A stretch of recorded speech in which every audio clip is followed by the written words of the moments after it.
right, we're going to get into 5 Chicago Bears blockbuster trade ideas heading into training camp here on Chicago Bears Now. My name is Harrison Graham, and I put this logo up here because I want to ask you, did you ever go to a blockbuster? You know, maybe you age yourself here if you do. Type Y for yes, you did. Type N for no, you didn't. I did a lot as a kid. I'd get movies there. I'd get video games there. I loved Blockbuster. Obviously, I understand why they didn't last, although I think there's one left in small town Oregon somewhere. But if you ever went to one, type Y for yes. If you didn't, type in for no. I loved Blockbuster. Good times. All right, let's start with our trade idea number 1, and that is trading for Matt Judon. And Matt Judon has kind of been hinting some things the last couple of weeks on social media. He tweeted this out, the SpongeBob gif of I'm about to head out, and yeah, you know, he's seen, if you've paid attention to what the Patriots have done this offseason, they have re-signed or extended a ton of their own guys, but not Matt Judon. And I think the reason for that is he's 31, 32. He's kind of in the Keenan Allen realm of still a very good player, but he is getting a little bit older. Reports are that he does want an extension. I think his actions prove that, of how he's been talking on social media. And the beauty is let's say the Patriots do make him available. All right, we'll put him on the trade block. Any team that trades for him only carries a $6.5 million cap hit for him this year before he's a free agent next year. So let's say the Bears trade for him tomorrow. He only eats up $6.5 million. So they got about $22 million in cap space right now. That's still plenty to obviously get Rome and Caleb signed. And then you could still make another move or two if you wanted to do that. So it's kind of the best of both worlds. You get a proven pass rusher for an affordable cost on your salary cap. Now, last year, he obviously had a season cut short, but still 4 sacks in 4 games. I mean, you compare that to like Yannick Ngakoue, for example, who had 4 sacks in 13 games.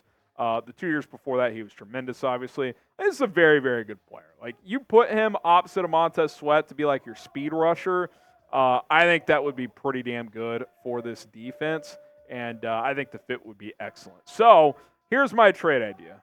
3rd-round pick for Judon. He's a little bit older. I'm not giving him a first or a second, at least right now.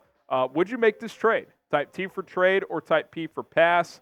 Go ahead and let me know in the comment section below. All right, number 2, trade for Jonathan Allen, the defensive tackle from Washington. We've talked about him before, obviously teammates for a while with Montez Sweat. You look at his remaining contract, if he were to be traded, these would be the cap hits, $14 million, $16.5. So certainly if the Bears were to trade for him, they would either have to lower his cap hit somehow with some kind of a restructure or an extension, or they'd probably need to cut a player or two, like you could cut a Larry Borom, you could cut a couple other guys to clear up some cap space. You could find a way. You could absorb these cap numbers. They're not outrageous. Especially this year at 14. That would still leave you about $8 million. Again, you'd have to maneuver some things, but you could make it work.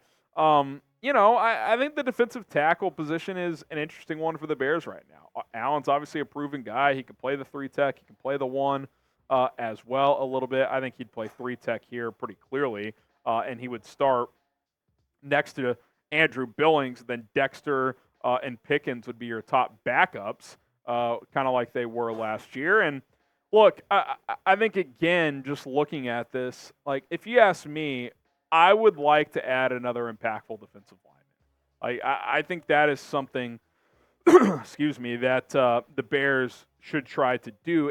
At least sign somebody in free agency, but we're obviously talking about trade ideas here. Getting someone else on that front 4, I think, would be very beneficial to this football team. So here's my trade idea.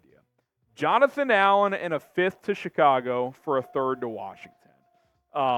So similar to the Judon idea, but I'm getting a 5th back. Allen, I don't think is quite as impactful as Judon overall, but he's still very, very good.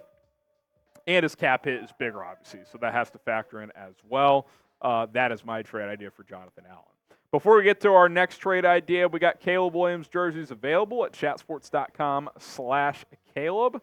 That link will be in the comments and in the description of this video. Pick yourself up a Caleb Williams jersey today at chatsports.com/Caleb. Go check it out. It's available. Trade idea number 3, another pass rusher. Trade for Trey Hendrickson, edge, Cincinnati Bengals. I think his from a prototype, his height-weight combo, he probably fits in a 4-3 better than Matt Judon as a defensive end. I also think he's probably the hardest to get on this list because Cincinnati's trying to contend this year. But he did request a trade before the draft. Where does that stand right now? Who knows? He wants an extension, and the Bengals hadn't given him one up to that point, so he requested a trade. This guy's unbelievable. 13 and a half sacks or more in 3 of the last 4 years. He's got that size. He's got quickness. 30 years old, so he's still got some good years in him. I love Trey Hendrickson. I doubt Cincinnati trades him because Joe Burrow's back and healthy. They're trying to contend. He's their best defensive lineman, I would say, by a pretty easy margin. Like, that doesn't help them win this year, which is why they didn't trade T. Higgins. And he eventually signed the franchise tag because they're trying to win this year. But I think in his case, he'd be more of a midseason trade. Like, say Cincinnati is underachieving or Burrow gets hurt again or whatever the case may be. Maybe at that point they would consider trading him. But right now, seems like a pretty big long shot. In a perfect world, who would you pick to add to this defensive line? If it's Matt Judon, type MJ. If it's Jonathan Allen, type JA. Or Trey Hendrickson, type TH. I'd probably go Hendrickson, knowing he would also probably cost the most. So keep that in mind. Number 4, trade away Khalil Herbert. Again, this one we've talked about a lot, and my stance really hasn't changed. If he beats out Roschon Johnson pretty clearly, you should keep him because DeAndre Swift is not going to be an every down back, so you want to have a good number 2. And Khalil Herbert, as a number 2 back, has been really productive in that role. His first 2 years, he was the number 2 behind David Montgomery. In 2022 and specifically, he led the NFL in yards per carry among qualified running backs at 5.7. Last year, he was given the opportunity to start, and it's a little up and down, suffered an injury, still had a good season, still had good yards per carry at 4.6, but it became kind of clear he's not a clear starter, which is why they signed DeAndre Swift. But again, if Roschon Johnson does win that job, don't be shocked if they trade Khalil, because how many RB3s in the NFL have a big role? Not that many. Like even last year, yes, Roschon, Deontay, and Khalil all had decent production, but not when they were all healthy at the same time. Like Deontay Foreman was a healthy scratch a lot when that room was fully healthy because he was their RB3 because he can't play special teams. And Roschon Johnson, when he was an RB3 in those games, he didn't play that much. Like this team, it's going to be, I would guess, a 1-2 punch scenario at running back, and if Khalil gets beat out by Roschon, which I think silently the Bears would like to see that, what's his role? I don't know. I think there's a real chance that if Roschon beats him out, he gets traded. Subscribe and join us. If the Bears make a trade, we'll make a video. That's what we do here on Chicago Bears Now.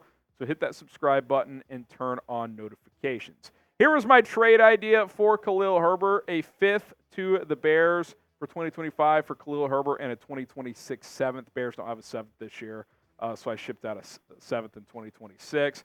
I don't know if you get a 5th straight up for Herbert, so I throw a future late round pick back.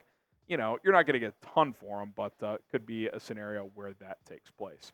Who's RB2 on this team? Who do you think wins that job? Type KH for Khalil Herbert, RJ for Roschon Johnson. This is something to watch for pretty closely in training camp and in the preseason. 2 completely different players, so something to monitor. Number 5, trade away Larry Borom. Obviously, the first 3 trades more blockbuster-ish. Last 2, smaller trades. Wanted to get a couple of guys that could trade out on this video as well. Look, Larry Borom is a valuable player to have on a 53-man roster. The problem is he reached an escalator which raised his cap hit to $3.1 million this year, which isn't a huge number, but when he's not even your number 1 backup offensive lineman, it is kind of a big number. You look at the Bears right now, we've been over this. Like, Karan Amagaji, you drafted him to be ideally your swing tackle and maybe a future starter. Like, you're keeping him, so that's 6. The loser of the Ryan Bates-Coleman Shelton battle's making this team. That's 7. They like Matt Pryor, who's similar to Larry Borom and costs $1 million instead of $3.1 million. So if it comes down to it, it's a money decision. They're going to keep Pryor. Like, where does Larry Borom fit at his cost, his price tag? Like, teams out there could use him. Like, there's going to be an injury. for some teams in training camp. They're going to say, hey, we need a swing tackle. We need a guy that can play some guard as well. Hey, we'll give you Larry Borom. He's available. Throw us a late-round pick. Okay. So the Commanders, who have offensive line questions, how about a 7th for Larry Borom? Again, you're not going to get much for him. He might even be a guy who ends up getting cut. But if you get to the end of the process, preseason ends, teams, they'll throw you a late-round pick a lot of the time because they don't want a player to hit waivers, and then they got to compete with other teams, either if they clear waivers or in the waiver wire order. And you have no idea how that's going to play out. So 7th-round pick for Larry Borom could be a win-win for both sides. All right, there's our trade ideas video. Training camp almost here. We'll see if there's any movement on the roster front. Again, if there is, we'll make a video. Go live if it's a big enough trade. YouTube.com/BearsNow. We'll see you out there.